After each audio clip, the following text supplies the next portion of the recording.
Welcome to JG's Fight Talk, and with me now, Ian Jumbo Johnson. How you doing, Jumbo? I'm very well, sir. Thank you. Thank you for the invitation. Oh, I really appreciate it. Absolutely chuffed that you could come on.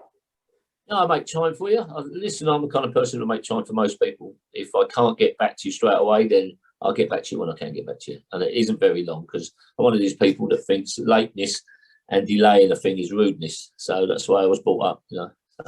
No, I really appreciate it. As I say, you're in the bubble, being looked after at the moment, but you've been there, what, an hour and a half at the moment? About an hour and a half, yeah. How's things then? How does it all work in a bubble?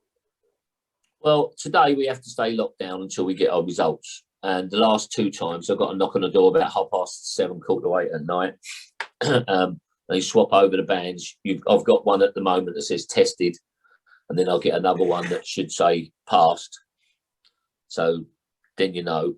So the third floor is where the canteen or restaurant is, and the gym for the fighters and everything, and all the press and media and weighing area. That's as far as you can go down until you go to the show. So we're on 7 and 6. There's floor 7 and floor 6 for the people who are here, and that's it. Once I get the nod, I can get out of the room, go down, meet up with other people, and just chill. Yeah. It does look amazing from this end, because he obviously does.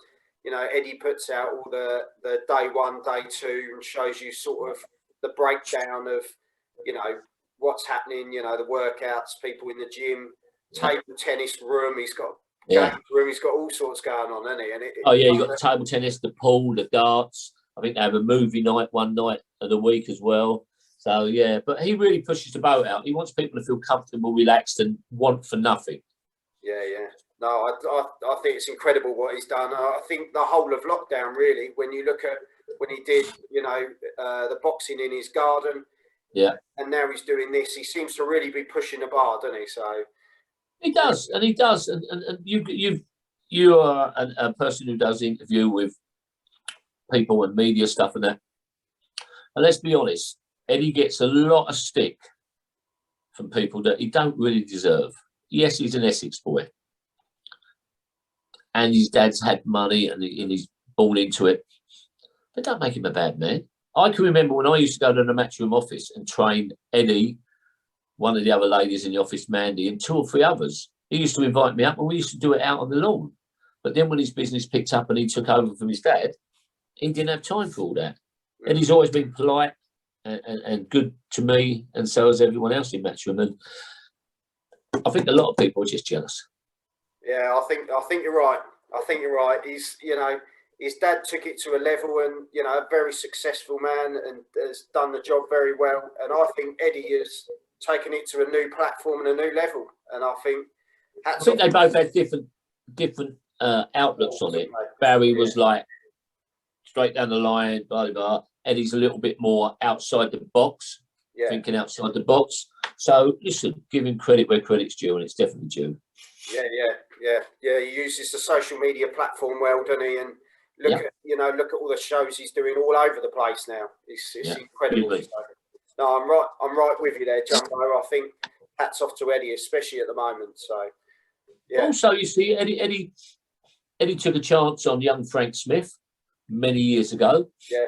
And let me tell you, Frank has really done well, really worked hard. And there's another one who is a really nice fella. I'll get on well with them both. I'm not living in their pockets. We're not like that. But they always say hello. Frank's a nice lad. And, all the other people in the office, Mandy, Karen, Bella, Alex, and then you've got Darren and people like that, and Scott. They're all good people. They work for a good company. And if you get people who work for a good company and they're looked after, they give you what they've got. They give you everything, Yeah, no, 100%. But I want to get back to Jumbo. The life of Jumbo. Where did it all begin for you? Well, I used to love boxing. I used to love boxing as a kid. I would watch TV. I remember in 1966, I think it was, Cooper fought Ali, and it was on May 21st, which is my birthday. So I remember watching that on the TV.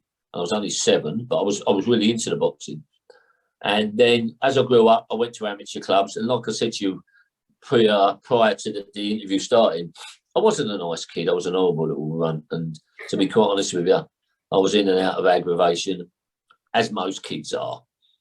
And I went to some amateur club, and I was all right when I was there training. But at the weekend, excuse me, there's someone at the door. Just a minute. Sorry. All right, no worries. I'm just doing an interview.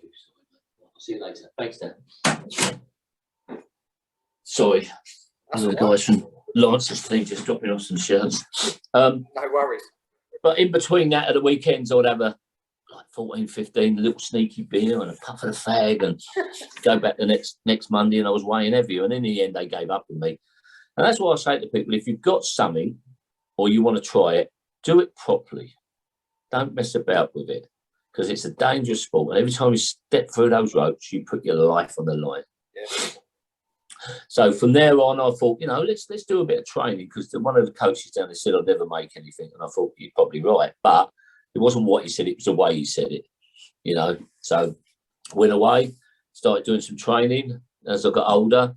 And like I said in the interview with Pound to Pound, I met John McDonald, the MC, at a show in Mansfield, I think it was. Or was it Mansfield or Manchester? It's one of the shows. And I started working with Max from then as a driver. And I really liked what I was doing, but I wanted to go further. So I went away, got my licence, and then John Wishusen, who was at Matchroom then, gave me the job to work in the foreign fighters that come in as the away fighters. And then away we went. Yeah, that was it.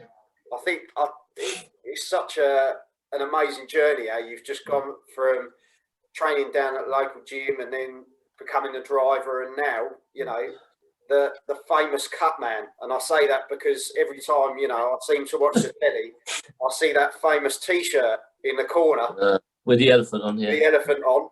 And, how did you get into being a cut man? Well, I used to travel, like I said, and I used to watch people in the corner.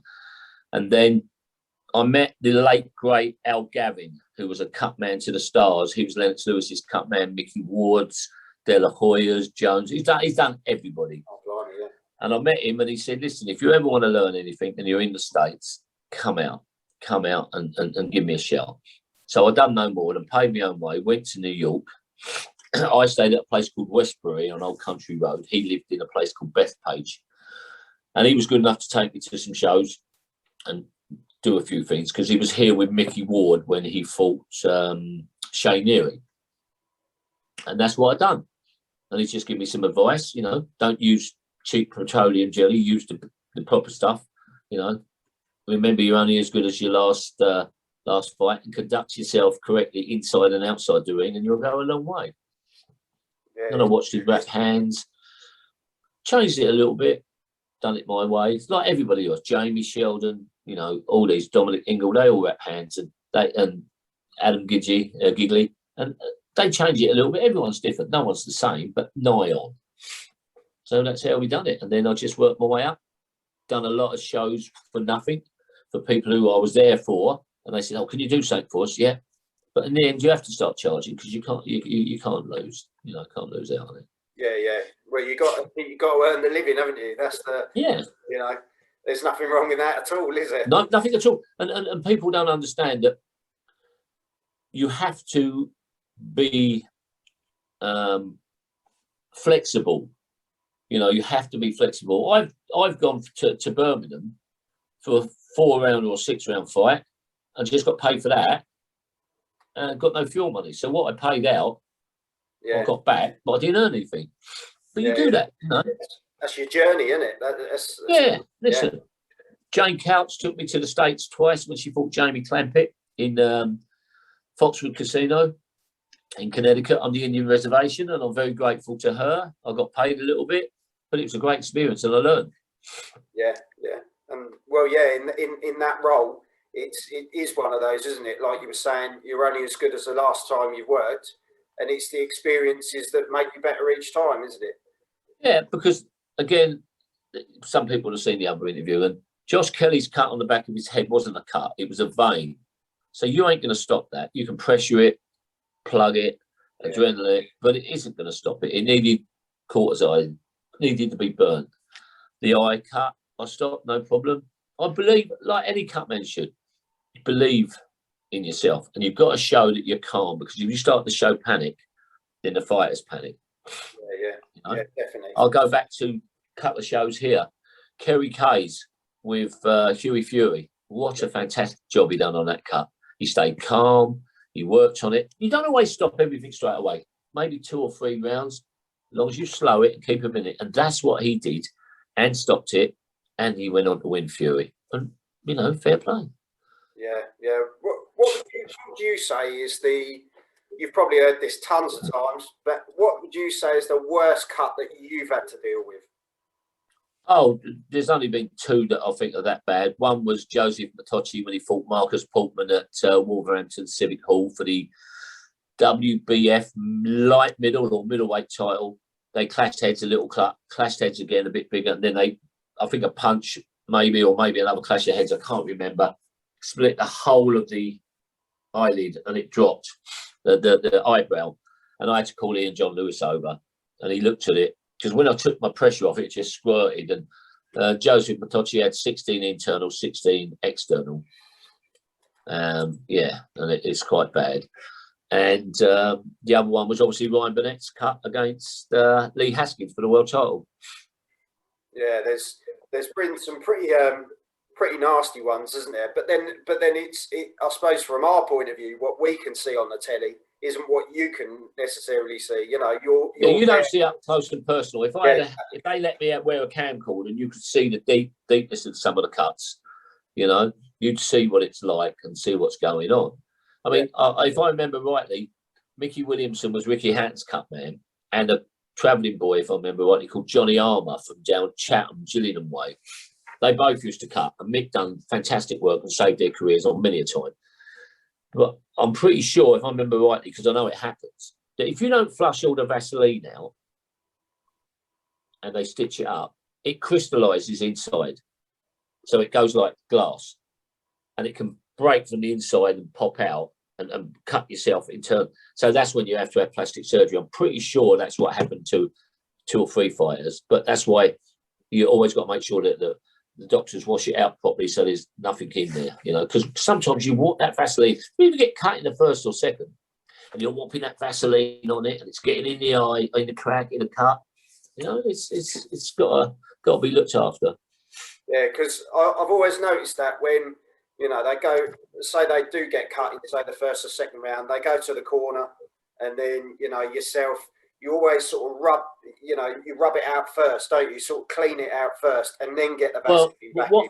What I try to do is when someone gets cut, I go in and put the gauze on and pressurise it so I can keep the blood off of it. And then I open it and have a look, and then I might just get the adrenaline stick in it straight away and squeeze it in, and then the Vaseline goes over it. I don't try to rub it beforehand unless I can dab at it, because otherwise it just makes it sore and irritates, Yeah. No, I tap my hat to you. I think it's an incredible. It's one of those little parts of the job where you've got 1 minute to do your best work. You don't really get a minute. Well, yeah, I suppose by the time they've sat down, 50 seconds, 55 maybe. And sometimes the team in the corner are so want to cool him down and everything. With the central nervous system, like I said before, pumping between the cranium, the central nervous system is where it pumps to the cranium and the spinal cord up to the head. They've got the habit. You're trying to work on it. Some people tip the water over his head, and that just doesn't help you at all. Well, they're flat the towel, and all you get whipped, and that happens. Yeah, but you only get that time, so you try to work on it as quickly as you can. Yeah. But if you've got a good team, it mainly happens with foreigners that come in, and I'm doing the cuts, and they've got their, like I say, with a towel, they're whipping it and whatever, and pouring water over his head, and they don't speak a lot of English. You just have to grin and bear it and get on with it, and just say no. Give me the time. Yeah, no, I just think it's one of those parts of the game where you know, people always love the fight and all the rest of it, but it's when it goes to that corner, and sometimes the annoying thing is they'll go to a commercial break, or you get the advert come up, and I think what lockdown's really done for me is the fact that now they've put the microphones in, and you can see the people working. They're doing more on the corner, aren't they? And it's just added that bit more buzz. To A lot of people have said it's a good insight. People get to see what they say and what they do. And sometimes you'll hear Adam Smith, another lovely man, you'll hear, oh, excuse the language in the corner, but people get irate. I don't think there's really that need to be that abusive in the corner. You know, the language can be quite excessive. Yeah. So, you know, but if they're not being abusive, then they will probably keep going back there to listen to what's going on. And it's a good insight into things, you know. Yeah, yeah. I suppose it depends on the situation in the fight, doesn't it? Exactly. Yeah. Yeah, the director doing all the TV will say, right, I want you to go there. Look, that cut's bad, or he seems to be struggling. See what they're saying. Listening in the corner, you know. So how do you? Well, that sounds an interesting one. But how do you get the work, Jumbo? How do you get the fighters on board? How do you get the jobs? Well, people will come to you like Brian Peters, who managed Katie Taylor, is her manager, and obviously Ross Emmett is her trainer. They came to me before a pro debut and said, "Would you do her cuts?" And I said, "Yeah, I'd be love to." And then we come to he came to me and said, "Look, we're usually in Europe and Great Britain, but in America, Ross has got a guy who lives nearby, so that's financial, and I understand that." Lawrence Okolie's manager, Will, he come to me and asked me to do the cuts, and people now do ask for you personally, you know. So, but also in the lockdown, people like Kerry Kays, Jimmy Tibbs, Mickey Williamson, because they're over 70, they can't always get in there because of the restrictions. So I pick up work, and I'm grateful for it. But I know that once they're back to normal, they will go back to their normal cut man. I haven't got a problem with that. I'm just glad that I could help the fighters and possibly, if I'm needed, do a good enough job to get them through. Yeah, yeah. Well, sorry. Do you remember John Doherty a few weeks back or a few months back? He fought on one of the shows, and normally he had Mark Seltzer in the corner. Mark couldn't be here, so I done it. Yeah, I kept him in the fight, but he didn't win the fight. But I kept him in it too, and that was a bad cut. That was a really bad cut, you know. Yeah. No, so what? I'm gonna put you on the spot now with your fighters that you've been working with all this time, and all different people. Who's been a real joy to work for, fighter wise? Is there any standout people? I can honestly say I enjoy working with every fighter I work with, because they've all got different personalities, different ways. And when you work for Adam Booth and you work with people like Ryan Burnett, Josh Kelly, Shannon Courtney, that group are just always on a buzz of joking and laughing, and H is always keeping everyone bubbling. And you know, other teams are more quiet. Other teams are very strict, you know, knock on the door before you come in. And so, you know, but I enjoy working with Katie because she's so humble. Yeah, you know, I've enjoyed working with. She seems so nice. I've enjoyed working. Yeah, I've enjoyed working with Lawrence Okolie. You know, and one kid I did enjoy working with, and I'm hoping he's back soon, was Scott Fitzgerald. Yeah, he's had his problems, but Scott is a lovely man, a really nice kid, and he's with Stevie Woods as his manager. But I enjoy working with all the fighters. I'm lucky enough to have travelled to Lowell, Mass after Mickey Ward was here, and lived out there for 3 or 4 weeks. And with his brother Dickie and him, they showed me about, and went to a fight when he fought Steve Quinones up at Foxwood. And I went to the Gatti fights at Atlantic City. And they were good people. They looked after me. Yeah. I like all the fighters. You just get on with it. I'm only there to do one thing. It's if he gets cut or gets a swelling or whatever, you know. Sometimes they say, "Oh, I can't get the gloves on," you know, that they're very tight. Then you have little ways of how to do it. You know, oh, they won't go in, they're stuck. You know, you give them little tips like put Vaseline on the inside of the glove, so when you slide it in, it's like slides in. You know, simple little things, different things. You know, it might not mean a lot to some people, but it does to others, because they've got their hands in the gloves without having to mess around with the pads, you know? Yeah. And you see different levels of padding. different levels, like a little bit of padding, a medium, a big bit of padding, you know, and gloves come up different sizes. Like Grants are quite narrow, Everlasts are quite wide, Flyers are just in between, you know, so there's different gloves. Rivals are a nice glove, you know. No, I love your knowledge. I absolutely, you know, you say you've been in the game for, you know, a long time now, but you can see that you know, you were talking about when you loved the sport as a kid. You can tell that you still love the sport now, as in, you know, you've got an absolute. Listen, I've been blessed and lucky enough to work for a company for this many years that have taken me around the world, around the country, and given me work.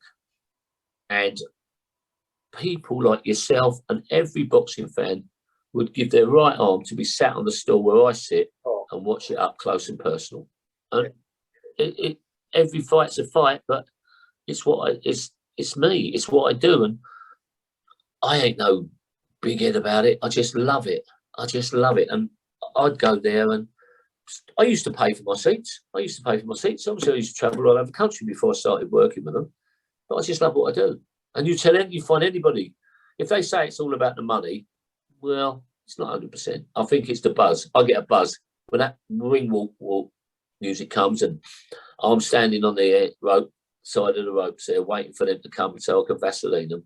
You know, I work with people like, you got, like last time out, Ricky Hatton's had a kid, and I worked with his boy. You know, I've worked with Ricky Hatton in the corner. You know, I've worked in shows where I've had Katie Taylor on in Wembley, 80, 90,000, you know, and I remember all these.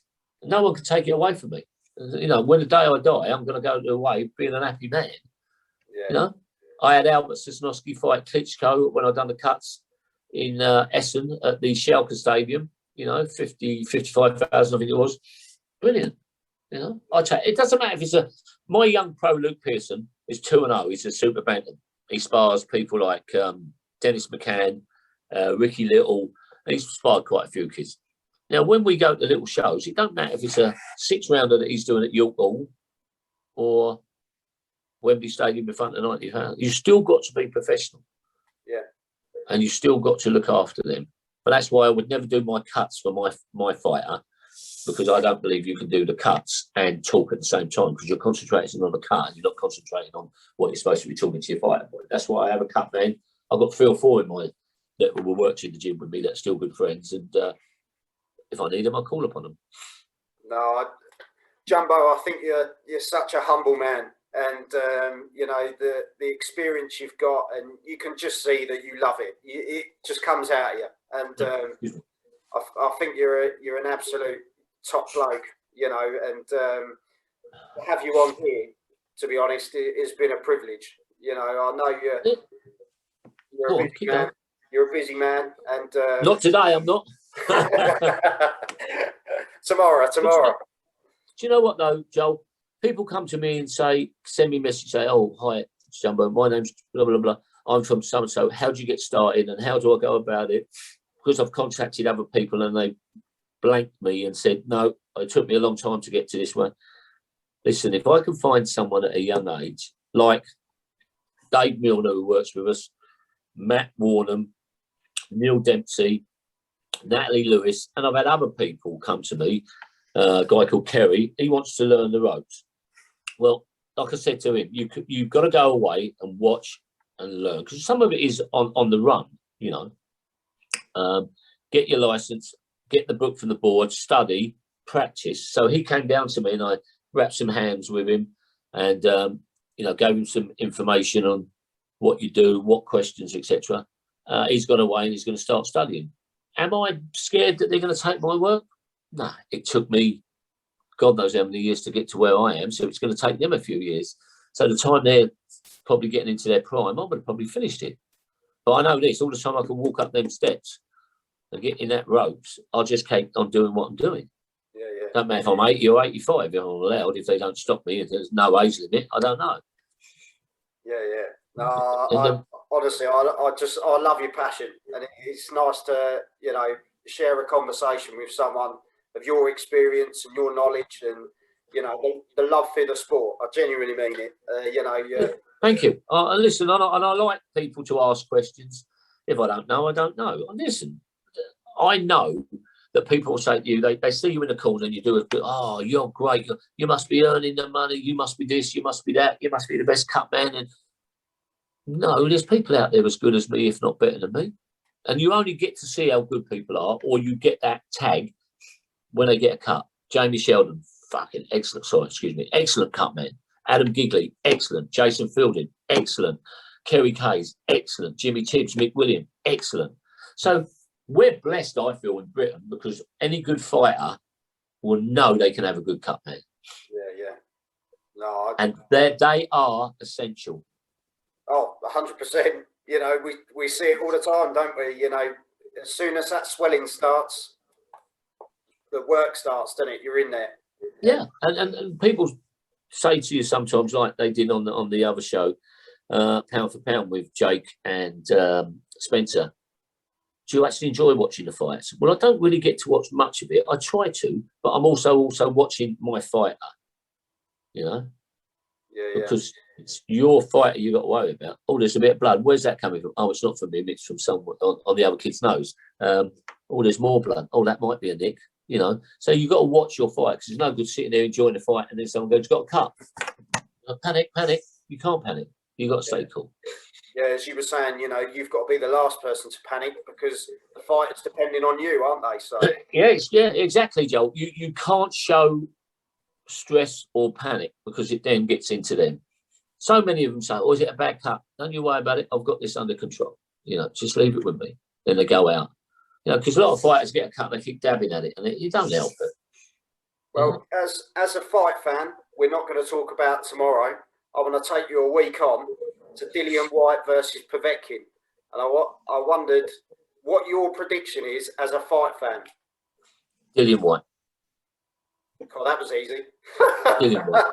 Listen. Let's be honest. If Dillian Whyte had dropped Povetkin one more time in the Garden, I think they would have thrown the towel in, because he was getting beaten. But that's not just boxing, but heavyweight boxing, middleweight. One punch clean on the chin, and all your hard work's wasted. And I don't think Dillian will. Well, I hope he don't get caught like that again. I like Dillian. I get on okay when I see him. He talks, and he always, you know, has a bit of banter. And I think he will do a number. I think he will do it again. I think he will win. Yeah. Yeah, because Povetkin's a tough old bugger, isn't he? Listen, he's only lost. What's he lost to? Joshua and Klitschko? I think that's it. And he got a draw. Didn't he get a draw in Saudi, if I remember rightly, with Michael Hunter? Yeah, that's it. Yeah. See, that's a good fight coming up if they make it, and they do make it. Michael Hunter v. Filip Hrgovic. Yeah. Another good heavyweight. Filip Hrgovic is a good heavyweight. So is Hunter. Yeah. I rate Filip. I've heard it's on the horizon. They're waiting to get it signed and delivered, but yeah, I think that would be a cracker. I'd quite like to see Hunter versus Povetkin again. I thought that was a great tear up. Yeah, that was close and all. I personally thought Hunter nicked it, but yeah.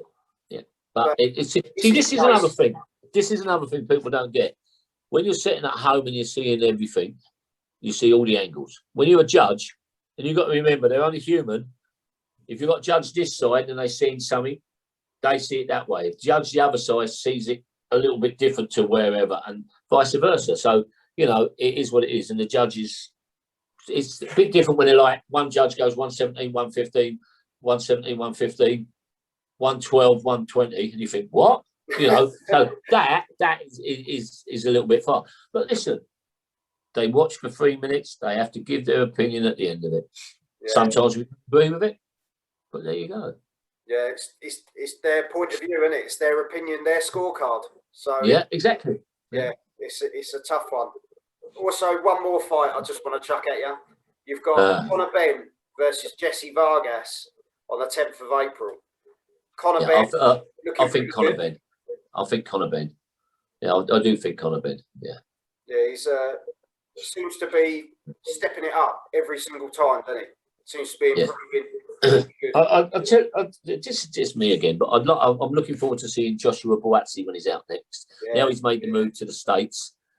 He's a talented young man, a very religious man as well, and believes in his own. It's like a bit like Lawrence. Lawrence believes in his ability. He's not just a puncher; he can box, Lawrence, as well. So Povetkin and Okolie, I like watching. Yeah. Buatsy's apparently an absolute gent out the ring, and then you put him in there, and he's an absolute nightmare, isn't he?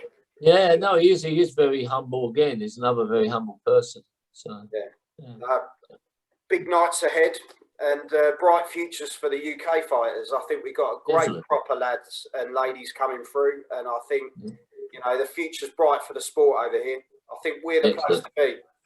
Yeah, definitely, always. Very, very much so. Especially with, like you say, what Eddie's doing with things in the bubble, and then hopefully when we get fans back in, we can get some great shows, 10 or 11 on a show, 20, 30,000 wherever, or a big one in Wembley for somebody, Yeah.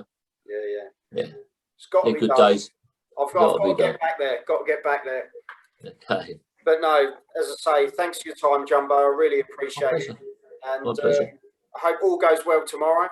Let's hope that Lawrence gets the job done. I think he will. I think he will. I think it'll be a tough fight. I think he may have to go through the odd little patch where he could be under pressure from this kid, because last time out Lawrence knocked another Polish kid out, and I should think he watched that and thought, I've got to work with movement because Lawrence is so long and he's so strong. But I think he will. I think Lawrence will take a couple of rounds to have a look at him and then maybe just pressurise him a bit and see what he's like. But listen, we'll see. Yeah. Look, if he does this, if he does that, ifs and ands made pots and pans, there'll be a lot of washing up on there. Let's be honest. Let's be honest. Well, on that note, I can't better that. So on that note, thank you very much, Jumbo, and love to the family, and I hope everything goes well, mate. And to you and yours, and if you're ever down this way, give me a shout. You got my number? Yeah, definitely. Right? Yeah. Right. God bless you, sir. Take care. And you, take care. Thank you. Thank you. Bye-bye. Bye-bye. Well, Jumbo coming on. Real pleasure, real privilege to have him on. Top bloke, been all over the world doing what he loves, and well, he's bloody good at it. You can tell it's him in that corner when you see that T-shirt and you see that, that elephant on the back. You just know you got Jumbo in the corner. You're going to be all right. So wish him all the best for the future, and with his gym as well. And you've been watching JG's Fight Talk, sponsored by Rich's Boxing and Limitless Creations, and superb.